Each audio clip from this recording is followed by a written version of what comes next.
Hello friends, வணக்கம். Welcome to just chillies. இன்றைக்கி நம்ம சேனலில் பார்க்க போகிறது தீபாவளி ஸ்பெஷலாக ஒரு 5 வகையான உடனடியாக பண்ணக்கூடிய கிறிஸ்பியான நல்ல மொறுன்னு ஸ்நாக்ஸ் ரெசிபி தான் பார்க்க போகிறோம். என்னெல்லாம் பண்ண போகிறோன்னு பார்த்தீங்கன்னா, நல்ல கிறிஸ்பியான ரிப்பன் பக்கோடா, அடுத்ததாக நல்ல ஃப்ளேவரான மொறுன்னு நிலக்கடலை தட்டை, குழந்தைங்கள்லேருந்து பெரியவங்க வரைக்கும் எல்லாருக்குமே ரொம்ப பிடிச்சமான கிறிஸ்பியான உருளைக்கிழங்க வச்சு ஓமப்பொடி, அடுத்ததாக நல்ல மொறுன்னு பட்டர் முறுக்கு,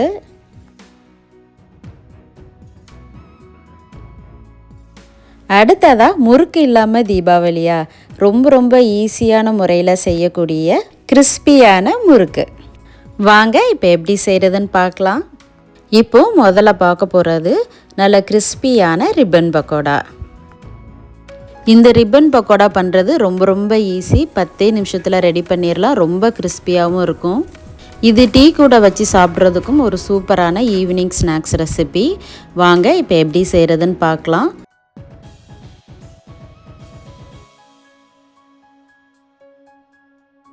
வீடியோக்குள்ளே போகிறதுக்கு முன்னாடி நம்ம சேனலை இது வரைக்கும் சப்ஸ்கிரைப் பண்ணலன்னா மறக்காமல் ஜஸ்ட் சில்லிஸ் யூடியூப் சேனலை சப்ஸ்கிரைப் பண்ணிக்கோங்க. அப்படியே ஒரு லைக் கொடுத்து சப்போர்ட் பண்ணுங்கள். இந்த ரிப்பன் பக்கோடா பண்ணுறதுக்கு முதல்ல மிக்சிங் பவுல் எடுத்துக்கோங்க. அரிசி மாவு 1 கப், கடலை மாவு 1/2 கப். இதை ஜலிச்சிட்டு சேர்த்துக்கலாம். இது கூட காயப்பொடி 1/4 டீஸ்பூன், மிளகாய்த்தூள் 1 டீஸ்பூன். இது உங்கள் காரத்துக்கு தகுந்த மாதிரி சேர்த்துக்கோங்க. உப்பு தேவையான அளவு. இதெல்லாம் சேர்த்துட்டு இதை நல்லா கலந்து கொடுத்துடலாம். மாவை நல்லா கலந்து கொடுத்ததுக்கப்புறமா இது கூட சூடான எண்ணெய் 2 டேபிள் ஸ்பூன். இதை சேர்த்துட்டு இதையும் நல்லா கலந்து கொடுத்துடலாம். ஃபஸ்ட்டு ஸ்பூனை வச்சு கலந்து கொடுத்துட்டு அப்புறமா கையை வச்சு மிக்ஸ் பண்ணிக்கோங்க. அடுத்ததாக இது கூட தேவையான அளவு தண்ணி கொஞ்சமாக சேர்த்து நல்லா பிசைஞ்சிக்கலாம்.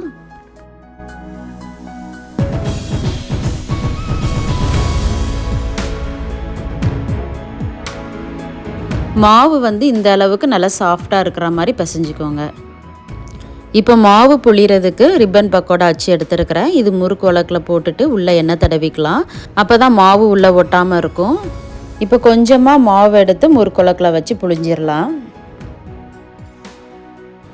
இப்போ ரிப்பன் பக்கோடா பொரிக்கிறதுக்கு தேவையான அளவு எண்ணெய் ஊற்றி நல்லா சூடு பண்ணியிருக்கிறேன். இந்த சூடான எண்ணெயில் மாவை நல்லா புளிஞ்சிடலாம். அடுப்பு மீடியம் ஃப்ளேம்லேயே வச்சு இது நல்லா ஃப்ரை பண்ணிக்கணும். ஒரு பக்கம் நல்லா வெந்ததுக்கப்புறமா இன்னொரு பக்கமும் திருப்பி போட்டு 2 பக்கமும் நல்லா ஃப்ரை பண்ணி எடுத்துக்கணும். மாவு ஃபஸ்ட்டு புளிஞ்ச உடனே நிறைய பபிள்ஸ் வரும். அந்த பபிள்ஸ்லாம் அடங்கினதுக்கப்புறமா இன்னொரு பக்கம் திருப்பி போடுங்க.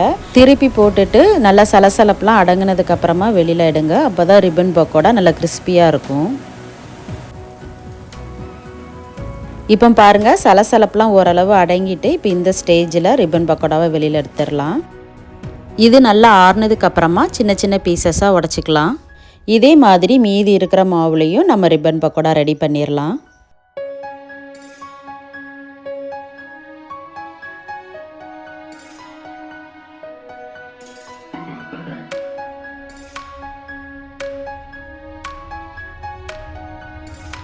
கடைசியாக கொஞ்சமாக கருவேப்பிலையும் பொரிச்சிக்கலாம்.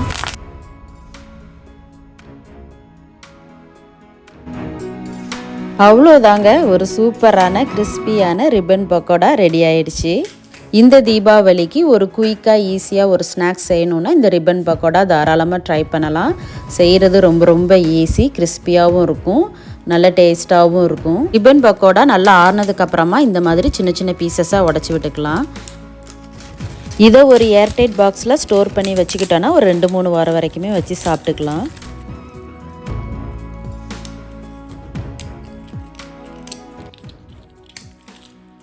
அடுத்ததாக பார்க்க போகிறது நல்ல மொறுன்னு நிலக்கடலை தட்டை. இதில் நிலக்கடலை பூண்டெல்லாம் சேர்த்து பண்ணுறதுனால இது டேஸ்ட் ரொம்ப நல்லாயிருக்கும், ரொம்ப கிறிஸ்பியாகவும் இருக்கும். வாங்க இப்போ எப்படி செய்கிறதுன்னு பார்க்கலாம்.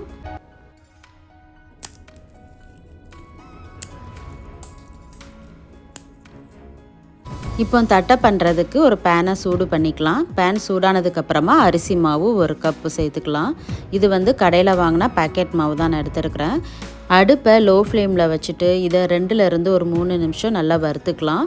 அரிசி மாவோட நிறம் மாறிடக்கூடாது, அதனால் ஒரு லோ ஃப்ளேம்லேயே வச்சு 2லேருந்து 3 நிமிஷம் மட்டும் வறுத்தா போதும். கை பொறுக்கிற சூடு இருந்தால் போதும். இப்போ ஸ்டவ் ஆஃப் பண்ணிவிட்டு இது ஒரு மிக்சிங் பவுலுக்கு மாற்றிக்கலாம். அடுத்ததாக பொரிகடலை 1/4 கப் எடுத்துருக்கிறேன். இதை மிக்சி ஜாரில் சேர்த்துட்டு இது ஒரு நல்ல ஃபைன் பவுடராக அரைச்சி எடுத்துக்கலாம். ஃபைன் பவுடராக அரைச்ச பொரிகடலை மாவை நல்லா ஜலிச்சிட்டு சேர்த்துக்கலாம். அடுத்து வறுத்த நிலக்கடலை 1/4 கப் எடுத்துருக்கிறேன். இது தோலெல்லாம் எடுத்துகிட்டு சேர்த்துக்கலாம். இதை கோர்ஸாக அரைச்சிக்கலாம். நல்லா ஃபைன் பவுடராக அரைக்கணும்னு அவசியம் இல்லை. பல்ஸில் ஒரு 2-3 தடவை சுற்றி எடுத்தாலே போதும். பாருங்கள், இந்த அளவுக்கு இருக்கிற மாதிரி அரைச்சிக்கோங்க. அரைச்ச நிலக்கடலையை மாவோடு சேர்த்துக்கலாம். அடுத்ததாக இதுக்கு ஒரு மசாலா ரெடி பண்ண போகிறோம். அதுக்கு மிளகு 1/2 டீஸ்பூன், ஜீரகம் 1 டீஸ்பூன், பூண்டு 4 இல்லைன்னா ஒரு 5 பூண்டு தொலியோடு எடுத்துருக்கிறேன். இது மிக்சி ஜாரில் சேர்த்துட்டு இதையும் கோர்ஸாக அரைச்சி எடுத்துக்கலாம். 1-2 இந்த மாதிரி அரைச்சிக்கோங்க. இதையும் மாவோடு சேர்த்துடலாம். அடுத்ததாக காயப்பொடி 1/4 டீஸ்பூன், மிளகாய்த்தூள் 1 டீஸ்பூன், சில்லி ஃப்ளேக்ஸ் 1/2 டீஸ்பூன். இது ஆப்ஷனல் தான், வேணா சேர்த்துக்கோங்க, வேண்டானா ஸ்கிப் பண்ணிக்கலாம். உப்பு தேவையான அளவு, பொடியாக நறுக்குன கருவேப்பிலை கொஞ்சம். அடுத்ததாக ஒரு 2 டேபிள் ஸ்பூன் கடலைப்பருப்பை நல்லா கழுவிட்டு தேவையான அளவு தண்ணி ஊற்றி ஒரு 1 மணி நேரம் ஊற வச்சுருந்தேன். இப்போ இந்த ஊற வச்ச கடலைப்பருப்பை தண்ணியெல்லாம் வடிகட்டிட்டு பருப்பை மட்டும் சேர்த்துக்கலாம். இப்போ எல்லா பொருளும் சேர்த்ததுக்கப்புறமா ஃபஸ்ட்டு மாவை நல்லா கலந்து கொடுத்துடலாம். மாவு இந்த மாதிரி கலந்ததுக்கப்புறமா எண்ணெய் 2 டேபிள் ஸ்பூன் சேர்த்துக்கலாம். எண்ணெயை நல்லா சூடு பண்ணிவிட்டு சேர்த்துக்கோங்க. அப்போ தான் தட்டை நல்லா கிறிஸ்பியாக இருக்கும். சூடான எண்ணெய் சேர்த்துருக்கிறதுனால ஃபஸ்ட்டு ஒரு ஸ்பூனை வச்சு நல்லா கலந்து கொடுத்துட்டு அப்புறமா கையால் மாவை நல்லா பிசைஞ்சிக்கலாம்.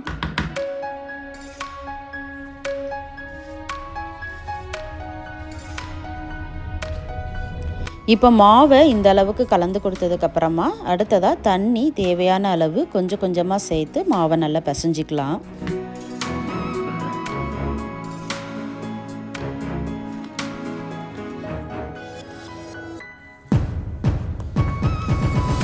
மாவு இந்த அளவுக்கு கொஞ்சம் சாஃப்டாக இருக்கிற மாதிரி பிசைஞ்சிக்கோங்க. இப்போ தட்டைக்கு மாவு ரெடி ஆகிட்டு இப்போ தட்டை தட்டுறதுக்கு பட்டர் ஷீட் எடுத்துருக்கிறேன். இதில் எண்ணெய் தடவிக்கலாம். பட்டர் ஷீட் இல்லைன்னா எண்ணெய் கவர் இல்லைன்னா ஏதாவது ஒரு பிளாஸ்டிக் கவர் கூட நம்ம யூஸ் பண்ணிக்கலாம். நான் மினி தட்டை தான் போட போகிறேன். அதனால் மாவு குட்டி குட்டி உருண்டையாக எடுத்துருக்கிறேன். நீங்கள் பெரிய சைஸ் தட்டையாக போடுறதா இருந்தால் மாவு கொஞ்சம் அதிகமாக எடுத்துக்கோங்க. இப்போ உருட்டின மாவை பட்டர் ஷீட்டில் வச்சுட்டு மேலேயும் பட்டர் ஷீட்டால் கவர் பண்ணிவிட்டு இது ஒரு பவுல் வச்சு ப்ரெஸ் பண்ணிக்கலாம். பவுல் அடியில் இந்த மாதிரி ஃப்ளாட்டாக இருக்கிற மாதிரி எடுத்துக்கோங்க. இப்போ மாவு மேலே வச்சு லைட்டாக ப்ரெஸ் பண்ணுங்கள். தட்டை ரொம்ப திக்காக இருக்கக்கூடாது, கொஞ்சம் தின்னாக இருக்கிற மாதிரி ப்ரெஸ் பண்ணிக்கோங்க.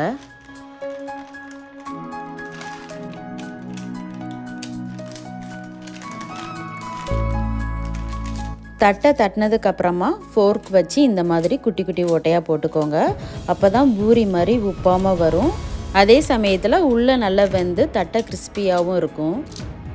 இப்போ தட்டை பொரிக்கிறதுக்கு எண்ணெய் சூடு பண்ணிக்கலாம். எண்ணெய் நல்லா சூடானதுக்கப்புறமா அடுப்பை மீடியம் ஃப்ளேமில் வச்சுட்டு தட்டையை பொரித்து எடுத்துக்கலாம். தட்டையை எண்ணெயில் சேர்த்ததுக்கப்புறமா உடனே திருப்பி போட்டுறக்கூடாது.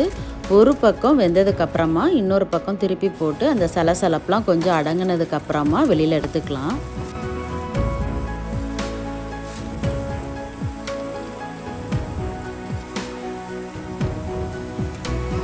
ரெண்டு பக்கமும் அப்பப்போ திருப்பி போட்டு நல்லா பொரிச்சு எடுத்துக்கலாம். இப்போ பாருங்கள், சலசலப்பு ஓரளவு அடங்கிடுச்சு, தட்டையும் நல்லா வெந்துடுச்சு. இந்த ஸ்டேஜில் தட்டையை வெளியில் எடுத்துடலாம். இதே மாதிரி மீதி இருக்கிற மாவுலையும் தட்டையை ரெடி பண்ணிக்கலாம்.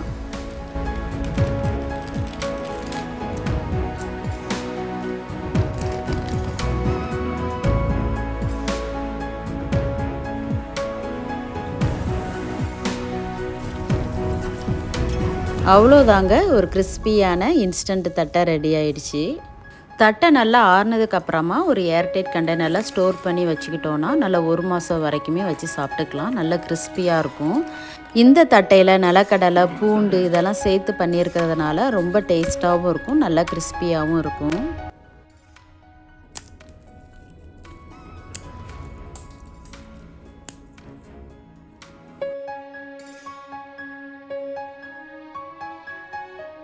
அடுத்ததாக நம்ம பார்க்க போகிறது குட்டீஸ்லேருந்து பெரியவங்க வரைக்கும் எல்லாருக்குமே ரொம்ப பிடிச்சமான ஓமப்பொடி.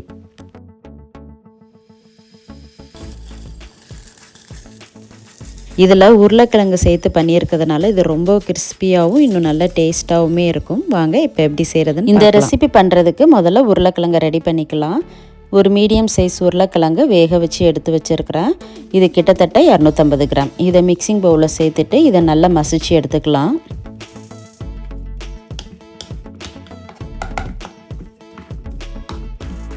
இப்போ உருளைக்கிழங்கை நல்லா பேஸ்ட்டாக மசிச்சாச்சு. இதில் கடலை மாவு 2 கப், அரிசி மாவு 1/2 கப்பு இதை சேர்த்துட்டு நல்லா ஜலிச்சு எடுத்துக்கலாம். கடலை மாவு கொஞ்சம் கட்டி கட்டியாக இருந்துச்சுன்னா இந்த மாதிரி ஜலிச்சு சேர்த்துக்கோங்க. அப்படி இல்லைன்னா அப்படியே கூட டைரெக்டாக சேர்த்துக்கலாம். இப்போ இது கூட மஞ்சத்தூள் 1/2 டீஸ்பூன், காயப்பொடி 1/2 டீஸ்பூன், மிளகாய் தூள் 1/2 டீஸ்பூன்லேருந்து 1 டீஸ்பூன் வரைக்கும் சேர்த்துக்கோங்க. அது உங்கள் காரத்துக்கு தகுந்த மாதிரி அட்ஜஸ்ட் பண்ணிக்கோங்க. இது ஓமப்பொடி 1 டீஸ்பூன், உப்பு தேவையான அளவு, வெண்ணெய் 1 டேபிள் ஸ்பூன். இது இந்த அளவுக்கு சாஃப்டாக இருக்கணும். பட்டர் சேர்த்துட்டு இது எல்லாத்தையும் உருளைக்கிழங்கோட சேர்த்து நல்லா கலந்து கொடுத்துடலாம். மாவு பிசையும் போது முதல்ல தண்ணி எதுவும் சேர்க்க வேண்டாம். உருளைக்கிழங்குல இருக்கிற தண்ணியே சில சமயம் கரெக்டாக இருக்கும். தேவைப்பட்டால் நம்ம கடைசியில் கொஞ்சம் சேர்த்து பிசைஞ்சிக்கலாம். இப்போ பாருங்கள், உருளைக்கிழங்கோட மாவு எல்லாத்தையும் மிக்ஸ் பண்ணியாச்சு. இப்போ தண்ணி கொஞ்சம் கொஞ்சமாக சேர்த்துக்கலாம். இது கிட்டத்தட்ட ஒரு 2 டேபிள் ஸ்பூன்லேருந்து 3 டேபிள் ஸ்பூன் வரைக்கும் தேவைப்படலாம். இது சப்பாத்தி மாவு மாதிரி ரொம்ப டைட்டாக இருக்கக்கூடாது, கொஞ்சம் லூஸாக தான் இருக்கணும். மாவு பிசைஞ்சதுக்கப்புறம் பார்த்தீங்கன்னா இது கொஞ்சம் ஸ்டிக்கியாக தான் இருக்கும். இப்போ கடைசியாக எண்ணெய் 1 டீஸ்பூன்லேருந்து 2 டீஸ்பூன் வரைக்கும் சேர்த்துக்கலாம். சேர்த்துட்டு மாவோட நல்லா மிக்ஸ் பண்ணிக்கலாம். மாவு இந்த அளவுக்கு சாஃப்டாக இருக்கணும். ஓமப்பொடி புளியறதுக்கு இந்த மாதிரி பொடி கண்ணுள்ள அச்சா பார்த்து எடுத்துக்கோங்க. இது முறுக்கு குழலில் போட்டுட்டு உள்ளே நல்லா எண்ணெய் தடவிக்கலாம். அப்போ தான் மாவு புளியறதுக்கு ஈஸியாக வரும். இப்போ தேவையான அளவு மாவு எடுத்து உள்ளே வச்சிடலாம்.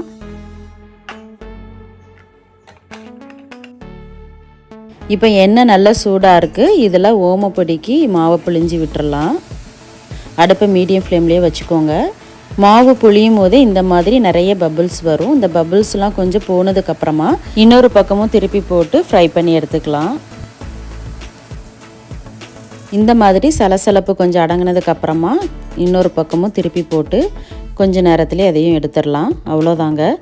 மீதி இருக்கிற மாவையும் இந்த மாதிரி நம்ம ஃப்ரை பண்ணி எடுத்துக்கலாம். ஓமப்பொடி பொரிச்சு எடுக்கிறதுக்கு ரொம்ப டைம்லாம் ஆகாது. ஒரு நிமிஷத்துலேருந்தே 2 நிமிஷத்துக்குள்ளே ரெடி ஆயிரும். ரொம்ப நேரம் போட்டோன்னா அது கலர் சேஞ்ச் ஆயிரும், ப்ரௌன் கலரில் மாறிடும், டேஸ்ட்டு நல்லா இருக்காது. அதனால் கொஞ்சம் இந்த பபிள்ஸ்லாம் போனதுக்கப்புறம் திருப்பி போட்டு கொஞ்சம் நேரத்துலேயே எடுத்துருங்க.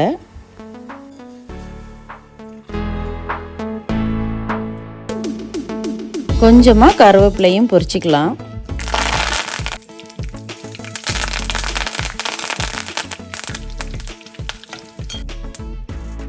அவ்வளோதாங்க, ஒரு சூப்பரான கிறிஸ்பியான உருளைக்கிழங்கு ஓமப்பொடி ரெடி ஆயிடுச்சு.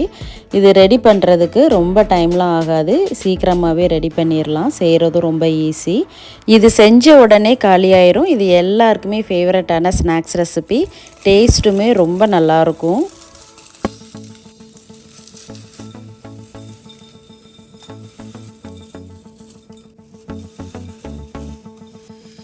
இந்த கிறிஸ்பியான உருளைக்கிழங்கு ஓமப்பொடி நீங்களும் ட்ரை பண்ணி பாருங்கள். ட்ரை பண்ணி பார்த்துட்டு எப்படி இருக்குன்னு கமெண்ட்டில் சொல்லுங்கள்.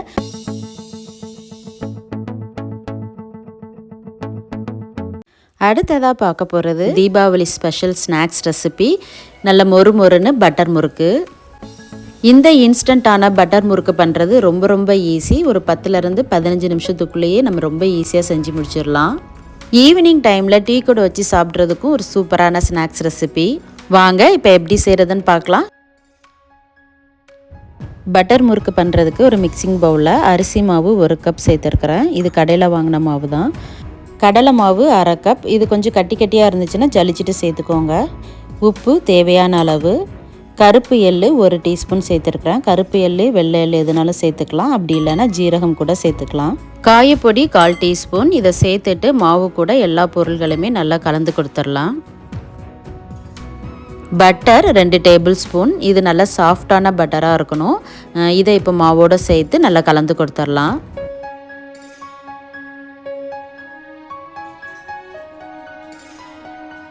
தண்ணி தேவையான அளவு கொஞ்சம் கொஞ்சமாக சேர்த்து நல்லா பிசைஞ்சு எடுத்துக்கலாம். முதல்லையே தண்ணி நிறைய ஊற்றி பிசைஞ்சிடக்கூடாது, மாவோட கன்சிஸ்டன்சி கரெக்டாக வராது. கொஞ்சம் கொஞ்சமாக தண்ணி ஊற்றி நல்லா சாஃப்டான பதத்துக்கு பிசைஞ்சு எடுத்துக்கோங்க.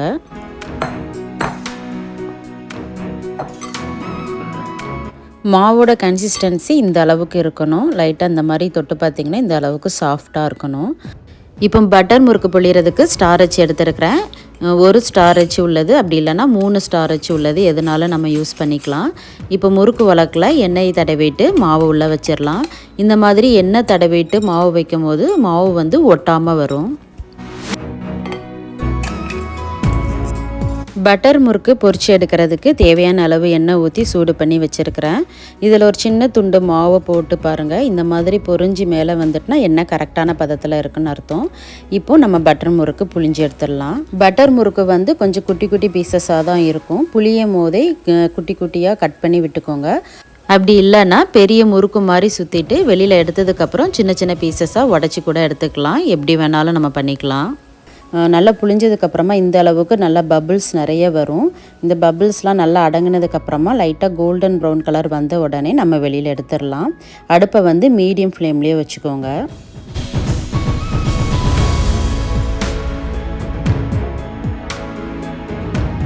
இதே மாதிரி மீதி இருக்கிற மாவுலேயும் பட்டர் முறுக்கு பொரிச்சு எடுத்துக்கலாம்.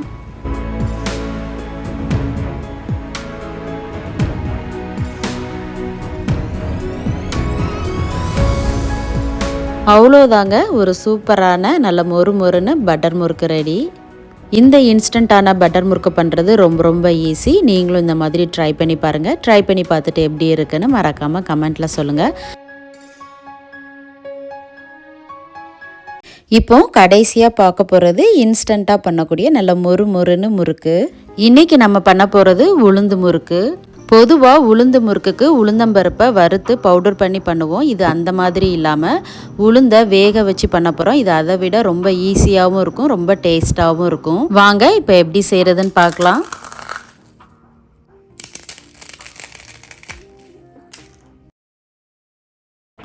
இந்த ரெசிபி பண்ணுறதுக்கு முதல்ல உளுந்தம்பருப்பை வேக வச்சுக்கலாம். முழு உளுந்தம்பருப்பு 1/2 கப். இது குக்கரில் சேர்த்துட்டு தண்ணி ஊற்றி 2-3 தடவை நல்லா கழுவிட்டு தண்ணி தூர ஊற்றிடலாம்.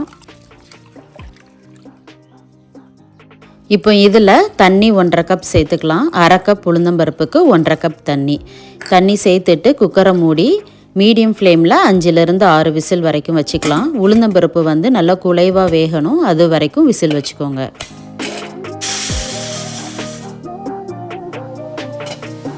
குக்கரில் நல்ல ப்ரெஷர் போனதுக்கப்புறமா ஓப்பன் பண்ணிக்கலாம். இப்போ பாருங்கள், உளுந்தம்பருப்பு வந்து நல்லா வெந்திருக்கு. வச்சுருந்த தண்ணி அளவுமே ஓரளவு கரெக்டாக இருக்குது. பருப்பை எடுத்து பார்த்தோன்னா தெரியும், இந்த அளவுக்கு நல்லா சாஃப்டாக வெந்திருக்கணும். இப்போ இது நல்லா ஆறட்டும். ஆறுனதுக்கப்புறமா இதை மிக்ஸி ஜாரில் சேர்த்துக்கலாம். உளுந்து வேக வச்சதுக்கப்புறம் எக்ஸ்ட்ரா தண்ணி இருந்துச்சுன்னா அந்த தண்ணியெல்லாம் வடிகட்டிட்டு மிக்ஸி ஜாரில் சேர்த்துக்கோங்க. மிக்ஸி ஜாரில் சேர்த்துட்டு இதை நல்லா ஒரு ஃபைன் பேஸ்ட்டாக அரைச்சிக்கிடணும். தேவைப்பட்டால் அரைக்கும் போது கொஞ்சமாக தண்ணி சேர்த்து இதை நல்லா மையாக அரைச்சி எடுத்துக்கோங்க. உளுந்து வந்து இந்த அளவுக்கு நல்லா ஒரு ஃபைன் பேஸ்ட்டாக இருக்கணும். அரைச்சதுக்கப்புறமா இது ஒரு மிக்சிங் பவுலுக்கு மாற்றிக்கலாம். அடுத்ததாக அரிசி மாவு 2 கப்பு. இது வந்து கடையில் வாங்கினா பாக்கெட் மாவு தான் நான் சேர்த்துருக்குறேன். அடுத்ததாக எள்ளு 1 டேபிள் ஸ்பூன், வெள்ளை எள்ளு கருப்பு எள்ளு எதுனாலும் சேர்த்துக்கலாம். காயப்பொடி 1/2 டீஸ்பூன், உப்பு தேவையான அளவு, சூடான எண்ணெய் 2 டேபிள் ஸ்பூன். எண்ணெயை நல்லா சூடு பண்ணி சேர்த்துக்கோங்க. எண்ணெய் சேர்த்துட்டு ஸ்பூனால் ஃபஸ்ட்டு நல்லா கலந்து கொடுத்துடலாம். எண்ணெய் சூடாக சேர்த்துருக்கிறதுனால முதல்ல ஸ்பூனை வச்சு நல்லா கலந்து கொடுத்துட்டு அப்புறமா கையால் நல்லா பிசைஞ்சிக்கலாம். மாவு பிசையும் போது முதல்லையே தண்ணி எதுவும் சேர்க்க வேண்டாம். உளுந்தம்பருப்பு வேக வச்சு அரைச்சி சேர்த்துருக்கிறதுனால அதில் உள்ள தண்ணியே சில சமயம் கரெக்டாக இருக்கும். மாவு பிசைஞ்சிட்டு பத்தலைன்னா நம்ம சேர்த்துக்கலாம். இப்போ பாருங்கள், மாவு வந்து ரொம்ப கெட்டியாக தான் இருக்குது. இப்போ நம்ம தேவையான அளவு தண்ணி கொஞ்சம் கொஞ்சமாக சேர்த்து பிசைஞ்சிக்கலாம்.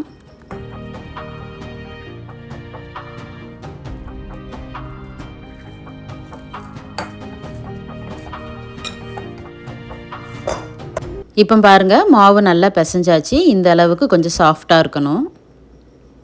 இப்போ முறுக்கு புளியறதுக்கு 3 கண்ணுள்ள அச்சு எடுத்துருக்கிறேன். இப்போ இதுக்குள்ளே கொஞ்சமாக எண்ணெய் தடவிட்டு மாவு உள்ளே வச்சிடலாம். தேவையான அளவு மாவு எடுத்துட்டு மீதி இருக்கிற மாவை ஈர துணியை வச்சு இந்த மாதிரி மூடி வச்சிட்டோன்னா மாவு வந்து காயாமல் இருக்கும்.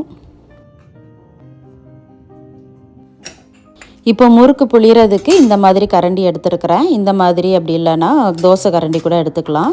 இது மேலே கொஞ்சமாக எண்ணெய் தடவிட்டு முறுக்கு புளிய ஆரம்பிச்சிடலாம்.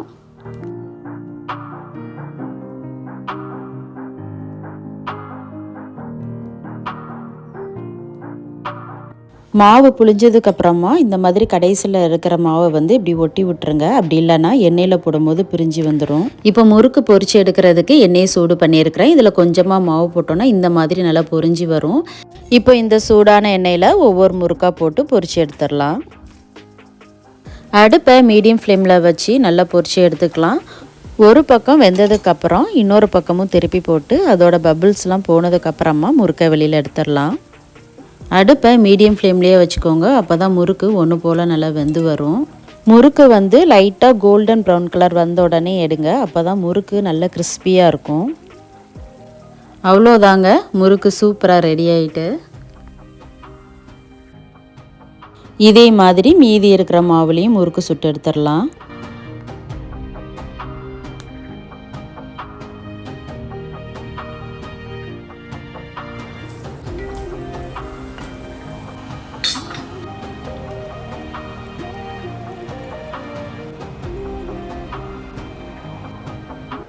அவ்வளோதாங்க, சூப்பரான நல்ல மொறுன்னு முறுக்கு ரெடி. இந்த தீபாவளிக்கு இந்த மாதிரி முறுக்கு ட்ரை பண்ணி பாருங்கள். இது ரொம்ப ரொம்ப ஈஸியான மெத்தட். செஞ்சு பார்த்துட்டு எப்படி இருக்குன்னு மறக்காமல் கமெண்ட்டில் சொல்லுங்கள்.